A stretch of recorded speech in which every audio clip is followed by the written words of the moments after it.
Saudara, di hari ini penyidik Kejaksaan Tinggi Sulawesi Selatan telah menahan Kepala Bidang Pemerintahan Desa di lingkup Badan Pemberdayaan Masyarakat dan Pemerintahan Desa di Polman, Sulawesi Barat. Penahanan Kabid BPMD atas dugaan kasus korupsi pengadaan lampu jalan tenaga surya. Usai menjalani pemeriksaan, tersangka berinisial ABP langsung digiring menuju mobil untuk selanjutnya dibawa ke Lapas Kelas 1 Makassar untuk menjalani penahanan selama 20 hari ke depan. Penahanan dilakukan dengan alasan subjektif dan objektif, di mana dikhawatirkan jika tersangka menghilangkan barang bukti.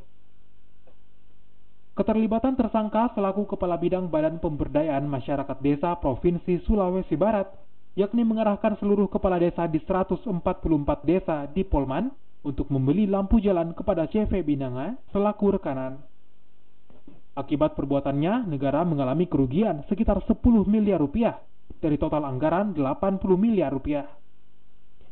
Sebelumnya, penyidik juga telah menetapkan rekanan dari CV Binanga berinisial H sebagai tersangka dan telah menjalani penahanan pada 10 Desember lalu.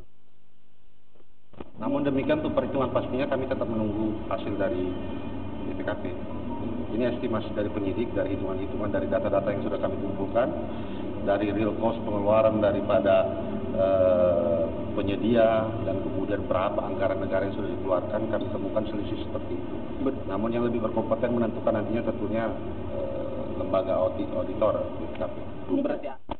Akibat perbuatannya, kedua tersangka dinilai melakukan pelanggaran Undang-Undang Tipikor Nomor 20 Tahun 2001 dengan ancaman maksimal 20 tahun penjara.